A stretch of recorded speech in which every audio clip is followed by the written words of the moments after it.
Hey guys, welcome to the Daily Word Bible Study, a plain and simple, book by book, chapter by chapter, verse by verse study through the entire Bible. Forgive my voice, I am overcoming the flu, and so some shortness of breath. So, probably going to go a little slower through this. And um, like I say, it's the flu. But anyway, we're in Second Chronicles, chapter 23, and we studied this story in Kings, and it's the story of Athaliah, who seized control of Israel by killing off all of the king's heirs. So, and then she reigned for about 7 years, but what she did not know that there was an actual heir that was hidden from her. So we're going to pick up that story, and here we go. Like I say, forgive my slow, sometimes shortness of breath here. It says, then in the seventh year of Jehoiada, Jehoiada summoned his carriage and took the commanders of 100 into a covenant with him. Azariah, son of Jeram, Ishmael, son of Jehonan, and Azariah, son of Obed, Mishiah, son of Adaiah, and Elisaphat, son of Zashiri. They made us. Let me begin. So my mispronunciation of these Hebrew names had nothing to do with me overcoming the flu, but just apologies for terribly botching that. Verse 2: They made a circuit throughout Judah. They gathered the Levites from all the cities of Judah and the heads of the families of Israel, and they came to Jerusalem. The whole assembly made a covenant with the king in God's temple. Jehoiada said to them, "Here is the king's son." Now, let me go finish reading. "He must reign just as God promised concerning David's son." Now, Athaliah tried to wipe out this lineage and then rule, And of course, we don't have that kind of government. So we kind of have to understand that most dynasties are of family sons, so they pass from the father to the son. Okay, so this David's king line in Judah was the dynasty. Now, I will make an exception and say that a lot of churches are dynasties, but I'll say no more. Anyway, family, sons, and all of that, heir apparent. It had nothing to do with God, but I digress. Verse 4, this is what you are to do. A third of you, priests and Levites who are coming on duty on the Sabbath, are to be gatekeepers. A third are to be at the king's palace, and a third are to be at the foundation gate. And all the troops will be in the courtyards of the Lord's temple. And no one is to enter the Lord's temple but the priest and those Levites who serve. They may enter because they are holy, but all of the people are to obey the requirements of the Lord. Now, when he says holy, keep this in mind. He is not saying that they are super duper more special than anyone else.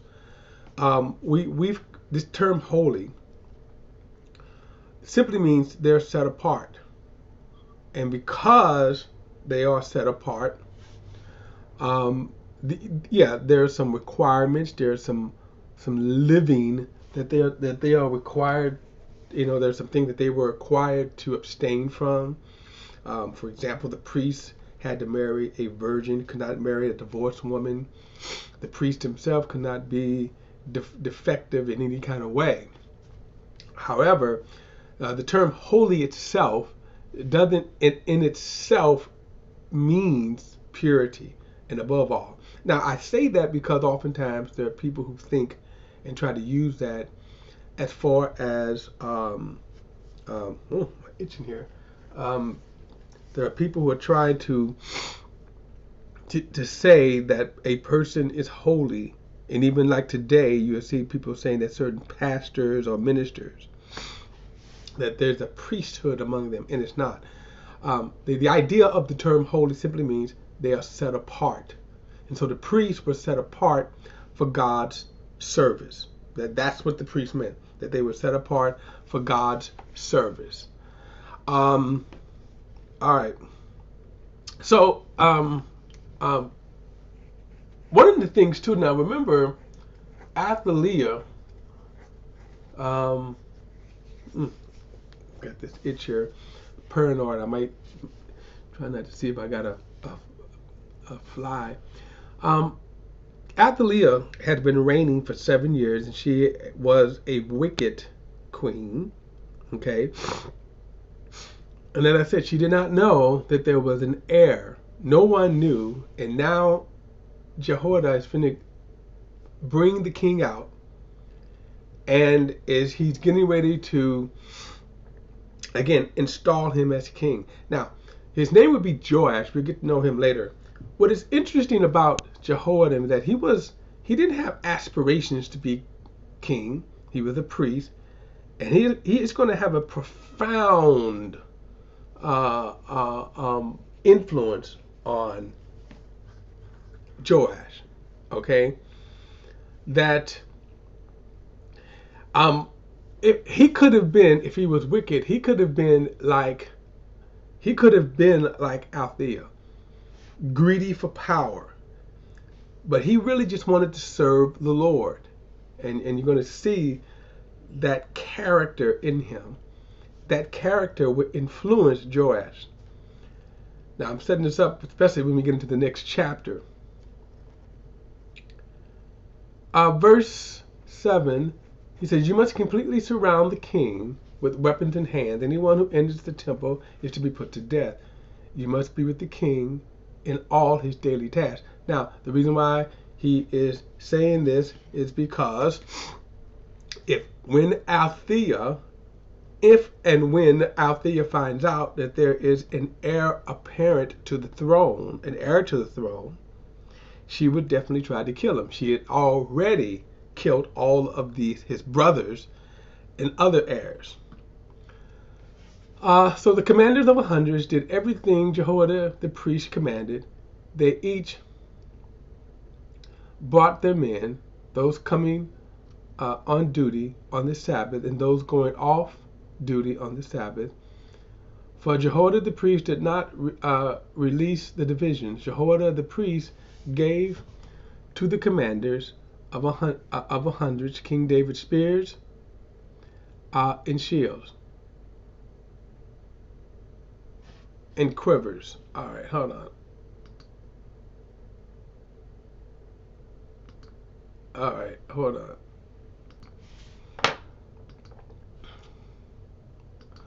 All right. Had a little flash there. Okay. I'm gonna pick up at verse 8 again. No, pick up verse 8 again. So the commanders of 100s did everything Jehoiada the priest commanded. They each brought their men, those coming on duty on the Sabbath and those going off duty on the Sabbath. For Jehoiada the priest did not release the divisions. Jehoiada the priest gave the commanders of 100s King David's spears, shields, and quivers that were in God's temple. And then he stationed all the troops with their weapons in hand surrounding the king for the right side of the temple and the left side and by the altar of the temple. Now, Jehoiada is being wise in how he is setting this up to kind of spring this here. Verse 11, when they brought the king's son out, they put a crown on him and gave him the testimony and made him king. Then Jehoiada and his sons anointed him and cried, "Long live the king."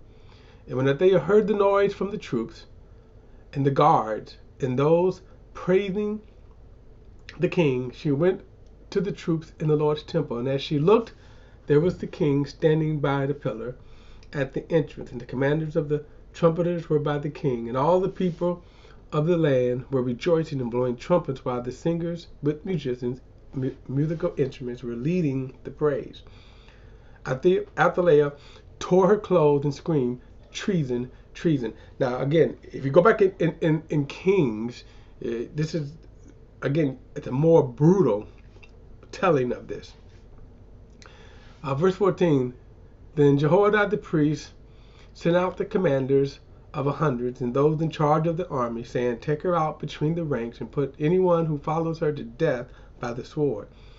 For the priest said, "Don't put her to death in the Lord's temple." So they arrested her, and she went out by the entrance of the horse gate to the king's palace, where they put her to death. Now, again, this is, when we go back to the kings, remember, these stories were very bloody, violent, okay? But remember, she was very wicked too. And this is one of the things we kind of we saw when we studied Kings, how brutal these kingdoms were, these rulerships were. Verse 16, then Jehoiada made a covenant between himself, the king, and the people, that they would be the Lord's people. Again, interesting that he has to make this covenant after so many years, right? Almost each generation has the challenge of following God. I mean, literally, each generation. Verse 17, so all the people went to the temple of Baal and tore it down. They broke its altars and its image into pieces and killed Mattan, the priest of Baal, at the altars. Now, again, why were these altars in the land of Israel? This is their continual sin. Their continual sin. Excuse me. Throughout until the Babylonian Empire. And it's unbelievable, since they had the presence of the true God. Now, again, let me just say this. As a reminder, remember when we started our journey in the book of Genesis, and for this phase here, we said there are several threads that you're going to see throughout, from Genesis to Revelations. Obviously, God, the Father, Jesus, his plan of salvation throughout. But the other thing that we see is the sinfulness of man. What sin really is. I mean, how it has so damaged man. And we see there, every generation deals with this. And it's just amazing that you would have to make a covenant. And what is even more interesting to me when you come to the nation of Israel is that if Israel can sin with having the presence of God like no other nation, you can just say wow to that. Just stop there. Wow to that. And what that shows is how bad sin could be. How bad sin has damaged man. And how good the mercy of God is through Jesus Christ.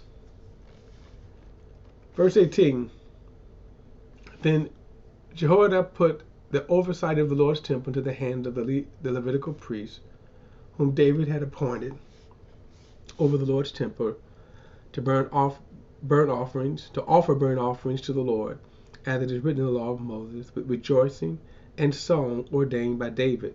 He stationed gatekeepers at the gate of the Lord's temple, so that nothing unclean could enter for any reason. And then he took with him the commanders of 100s, and nobles, the governors of the people, and all of the people of the land, and brought the king down from the Lord's temple. They entered the king's palace. Excuse me. They entered the king's palace through the upper gate and seated the king on the throne of the kingdom. And all the people of the land rejoiced. And the city was quieted, where they had put Athaliah to death by the sword.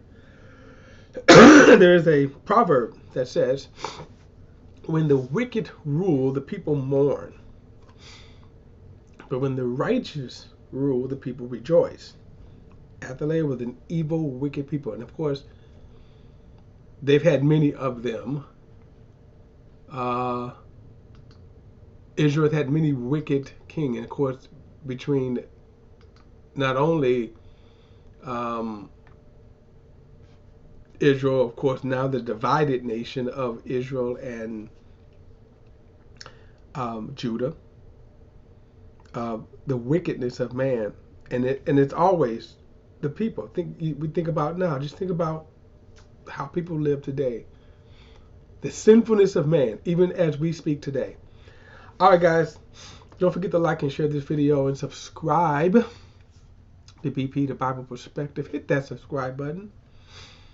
Don't forget, if you have a thought or comment, add it to the comments section below. All comments are welcome.